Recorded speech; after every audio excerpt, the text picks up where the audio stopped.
পূর্ব বর্ধমান জেলার খণ্ডঘোষে একটি প্রাথমিক স্বাস্থ্য কেন্দ্র তার বেহাল দশা ছিল। রাসবিহারী বসুর হাত ধরেই শুরু হয়েছিল এই যে প্রাথমিক স্বাস্থ্য কেন্দ্র। তিনি উদ্বোধন করেছিলেন এই স্বাস্থ্য কেন্দ্রের, কিন্তু ৭০ বছর ধরেই কিন্তু প্রাথমিক স্বাস্থ্য কেন্দ্র তার বেহাল দশা। বামপন্থ সময়েও যখন বামপন্থ ছিল তখনও কিন্তু এই যে প্রাথমিক স্বাস্থ্য কেন্দ্রের পরিকাঠামো নিয়ে একাধিক প্রশ্ন উঠেছিল, কিন্তু তৃণমূল আসার পরই কিন্তু এই যে প্রাথমিক স্বাস্থ্য কেন্দ্র সেটা কিন্তু নতুন করে সাজাবার চিন্তা ভাবনা হয়েছে। অবশেষে মুখ্যমন্ত্রীর নজর পড়েছে এই প্রাথমিক স্বাস্থ্য কেন্দ্রের উপরে, কারণ ১.৫ কোটি টাকা ইতিমধ্যেই স্যাংশন হয়েছে নতুনভাবে আবার নবরূপে সাজাবার জন্য এই প্রাথমিক স্বাস্থ্য কেন্দ্রকে। মূলত খণ্ডঘোষের তোরকোনায় প্রাথমিক স্বাস্থ্য কেন্দ্রটি রয়েছে। শুধু খণ্ডঘোষ নয়, পুরা বাঁকুড়ার ইন্দাস থেকে শুরু করে একাধিক এলাকা থেকে কিন্তু সাধারণ মানুষ ছুটে আসতো এই প্রাথমিক স্বাস্থ্য কেন্দ্রে। দেখুন, আমাদের বহুদিনের আশা তো বটেই, কারণ হসপিটালটার যা অবস্থা ছিল, এতদিন বামপন্থী সরকার ৩৪ বছর ছিল,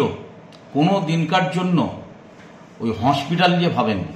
তা বাংলায় পরিবর্তনের পর মাননীয় মুখ্যমন্ত্রী মমতা বন্দ্যোপাধ্যায় ওটাকে নিয়ে ভেবেছেন। আমি প্রথমেই ধন্যবাদ জানাবো আমাদের সর্বভারতীয় তৃণমূল কংগ্রেস সভানেত্রী তথা আমাদের মাননীয় মুখ্যমন্ত্রী মমতা ব্যানার্জিকে, যে আমাদের এত বড় একটা সুন্দর উপহার দেওয়ার জন্য। আপনারা সকলেই জানেন যে একটা শুভ দিন, মানে অক্ষয় তৃতীয়ার দিনে আমাদের তরুণা প্রাথমিক স্বাস্থ্য কেন্দ্রের জন্য টাকাটা অ্যালার্ট হয়েছে।